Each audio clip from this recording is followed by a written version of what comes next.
Tiba-tiba sekelompok orang terjebak di tengah hutan lebat, tanpa jalan keluar, tanpa sinyal, dan hanya bisa berharap bisa bertahan hidup sampai pagi.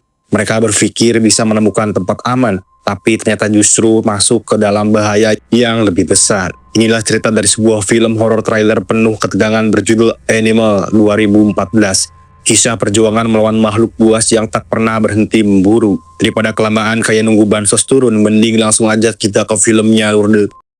Di awal film dibuka di tengah hutan lebat, suasana malam yang sangat mencekam.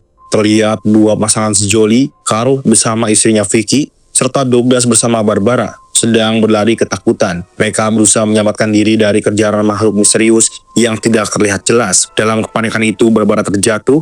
Naas, ia langsung dimangsa hidup-hidup oleh makhluk buas tersebut. Sementara yang lain hanya bisa berlari menyelamatkan diri.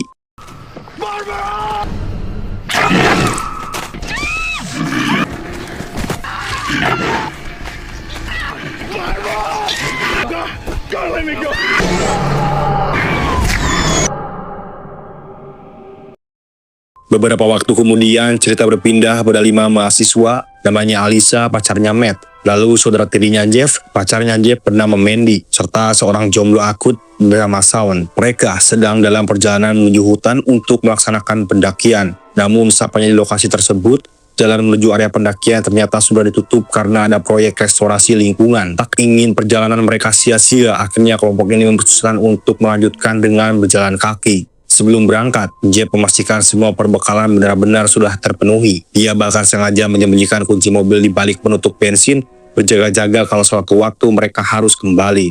Di sepanjang perjalanan, suasana awalnya terasa sangat menyenangkan.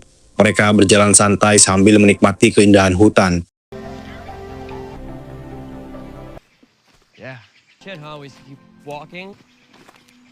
Shawn sempat bertanya soal semprotan yang mereka bawa. Jeff menjelaskan bahwa itu adalah semacam senjata pelindung jika sewaktu-waktu ada hewan buas. Menurut cerita, seorang penjaga hutan pernah memperingatkannya kalau di kawasan ini pernah terjadi serangan hewan akibat penebangan yang memaksa mereka bermigrasi. Sambil bercanda, mereka melangkah lebih jauh tanpa menyadari bahwa mereka baru saja melewati bangkai serigala besar yang tewas dengan cara mengenaskan. Lama berjalan, Alisa mulai merasa tidak nyaman. Ia sadar bahwa mereka belum juga sampai di tujuan. Dan sementara hari sudah mulai gelap. Ia meminta Jeff untuk berterbangkan kembali dan pulang. Sayangnya, Jeff tetap keras kepala hingga membuat mereka semakin jauh keluar dari jalur pendakian. Ketika Alisa dan Jeff berdebat, tiba-tiba Matt ingin buang air kecil. Saat itulah Matt menemukan buah ransel tentara yang tergeletak begitu saja di tanah. Lalu ia membawanya ke Shawn untuk diperiksa. Malam pun tiba, mereka terpaksa melanjutkan perjalanan dalam gelap. Mandy semakin kesal dengan Jeff karena kebodohannya membuat mereka tersesat. Saat berhenti sebentar, Alisa mencoba mencari lokasi dengan ponselnya. Tapi di sisi lain, Mandy justru melihat sesuatu yang aneh. Ia berjalan mendekat dan terkejut menemukan potongan tubuh manusia yang hancur berantakan.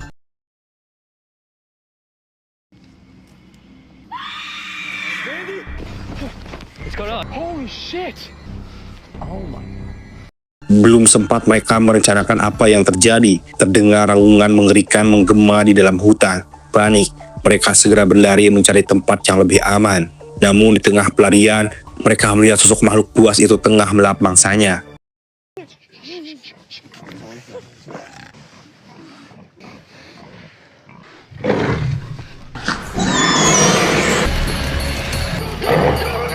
Dengan ketakutan luar biasa, mereka berlari sekuat tenaga. Shawn sempat terjatuh, bahkan rela membuang tasnya agar bisa berlari lebih cepat. Untungnya, mereka menemukan sebuah rumah yang tampak ditinggali seseorang. Jeff lalu mengambil keputusan nekat. Ia menyuruh yang lain segera lari ke rumah itu, sementara ia mencoba mengalihkan perhatian makhluk tersebut. Sayangnya, usahanya gagal. Tepat di depan mata teman-temannya, Jeff tewas mengenaskan.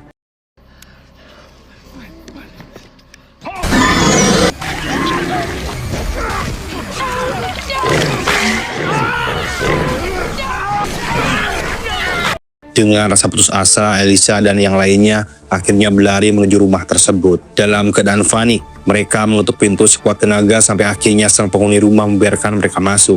Dan Mandy hampir saja tertangkap, tapi untungnya si pemilik rumah berhasil mengusir makhluk itu dengan api.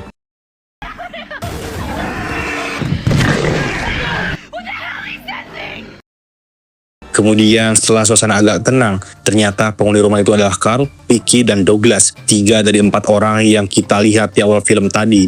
Vicky menjelaskan mereka bisa selamat sampai di sini karena mobil mereka mogok saat mencoba mengambil jalan pintas. Sejak itu, mereka bertahan dengan segala cara agar tidak dimangsa makhluk buas tersebut. Sementara itu, saat mencoba menghubungi pihak kepolisian, sinyal sempat tersambung tapi menurut Douglas, cuma saja. Ia yakin tidak akan ada bantuan yang benar-benar datang. Douglas juga menjelaskan bahwa makhluk itu hanya berhenti menyerang ketika sedang menyantap mangsanya. Bahkan sebelumnya, makhluk itu hampir saja berhasil menjebol pintu rumah hingga membuat mereka bertiga hampir mati. Karena itulah, mereka kini sepakat memperkuat pintu, jendela, dan akses lain demi bertahan hidup.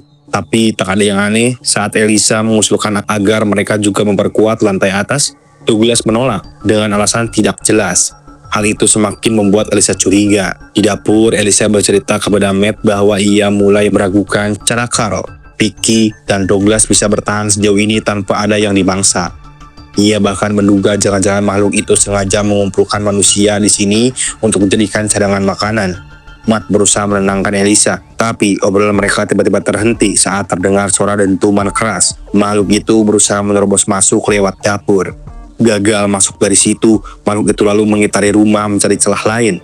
Di balik jendela, mereka melihat makhluk itu mencoba menaiki lantai 2. Panik. Douglas yang seharusnya berjaga di atas justru kabur turun dengan wajah ketakutan. Menyadari ada yang tidak beres, Carl bersama Matt dan Shaun segera naik untuk memeriksa lantai atas. Dan benar saja, di salah satu ruangan makhluk itu sudah berhasil menyusup.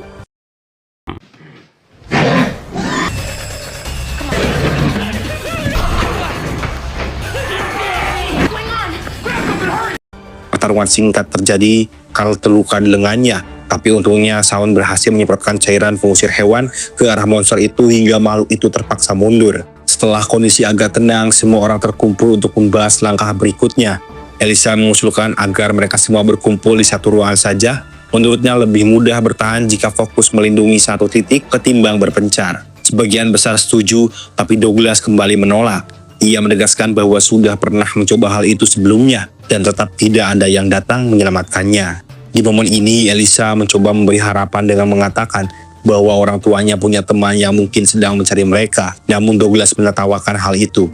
Menurutnya, satu-satunya cara untuk selamat adalah dengan nekat berlari menuju jalan raya dan mencari pertolongan langsung.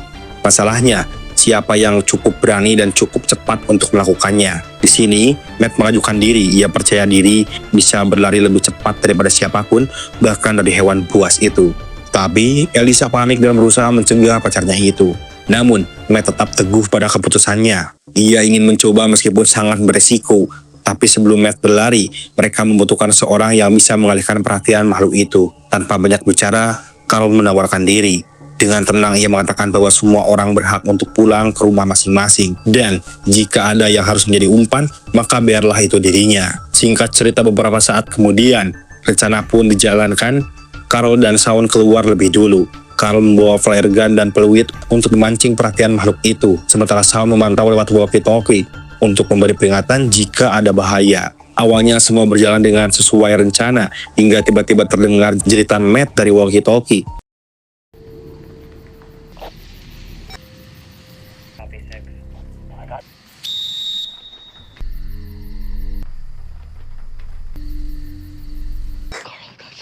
Sure, I don't see anything. 10 yards ahead of you. It ducked behind a bush, I think. Where? It's like right ahead of you. Panik, Carl dan Shaun segera berlari kembali ke rumah. Namun di saat genting itu, Douglas yang ketakutan justru menutup pintu rapat-rapat, membuat keduanya hampir terkunci di luar. Untungnya, berkat bantuan Elisa dan Mandy yang berteriak dari dalam, Carl dan Shaun berhasil masuk lewat pintu dapur. Penuh amarah, Carl langsung menghampiri Douglas dan memukulnya hingga pingsan. Tak lama kemudian, Douglas si pengecut itu terbangun. Kali ini ia sudah terikat di jeruji tangga. Dengan wajah putus asa, ia berdalih bahwa ia menutup pintu demi menyelamatkan semua orang. Namun, Carl dan yang lainnya sudah tidak percaya lagi dengan ucapan si goblok itu. Sementara itu, Elisa yang masih terpukul oleh kehilangan Matt mulai berbicara dengan Mandy. Ia menyatakan bahwa dirinya tidak akan lari lagi, melainkan ingin menemukan cara untuk menghancurkan monster itu. Mandy mencoba menenangkannya. bahkan mengungkapkan bahwa ia sedang hamil anak Jeb. Namun kini setelah Jeb mati, ia tidak tahu bagaimana masa depannya. Saat keduanya kembali ke ruang tamu, mereka melihat Shawn yang masih diliputi ketakutan.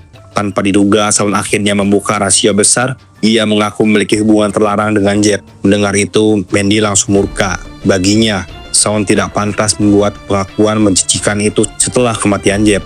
Perdebatan itu pun akhirnya memanas. Di tengah keributan, salah satu walkie-talkie tiba-tiba memancarkan sinyal darurat. Itu berasal dari alat milik Matt. Carl dan Elisa dan Mandy segera bergerak ke ruang bawah tanah untuk mencari sumber sinyal. Dan benar saja, di sana mereka menemukan Matt terluka parah dan sekarat. Namun kebahagiaan itu tidak berlangsung lama. Dari balik kegelapan, monster itu muncul.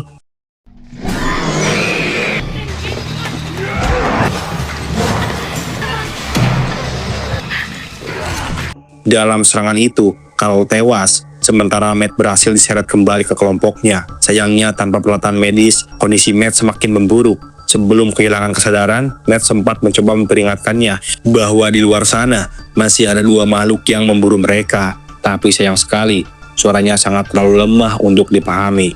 Douglas yang melihat peluang mengusulkan ide kejam, menggunakan Matt sebagai umpan, tapi Elisa menolak mentah-mentah dan memilih menjebak monster itu lalu membakarnya di dalam rumah. Awalnya Douglas pura-pura setuju, tapi saat Shawn melepas ikatannya, Douglas justru mengambil sebatang kayu dan memukul Matt hingga tewas. Ia beralasan bahwa semua ini demi bertahan hidup. Dengan dingin, ia menyeret tubuh Matt keluar dijadikan sebagai umpan. Tapi rencana gilanya berakhir tragis. Begitu pintu dibuka, monster langsung menerobos masuk.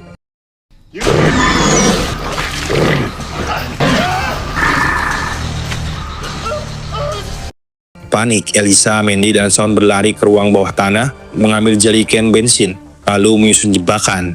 Monster itu berhasil terperangkap dan mereka menyalakan api. Makhluk itu terjepit kesakitan, terbakar dalam kobaran api. Kesempatan itu mereka gunakan untuk melarikan diri lewat ruang bawah tanah. Namun tragedi belum berhenti. Mandy sempat menoleh dan melihat Vicky menangis di samping jasad suaminya, Carl. Lalu saat hendak keluar, Vicky justru tewas diterkam oleh monster kedua.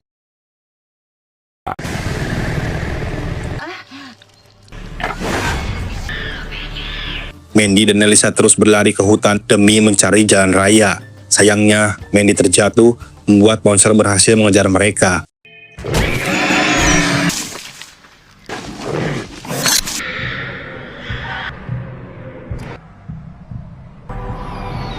Dan Mandy kini jadi satu-satunya yang harus bertahan hidup. Dengan tenaga sisa, Mandy menyusun rencana. Ia melepaskan kemeja yang berlumuran darah, lalu membalurinya dengan tanah untuk menyamarkan aroma darah.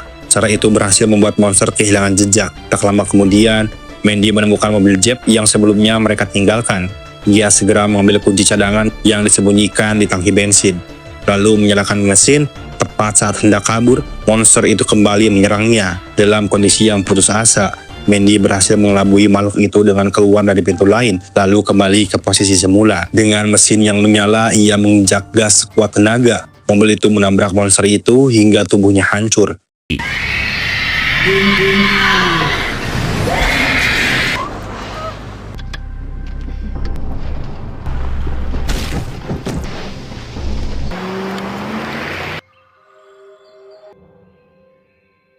Untuk sesaat, seolah semua teror berakhir. Namun, film ini ditutup dengan kejutan.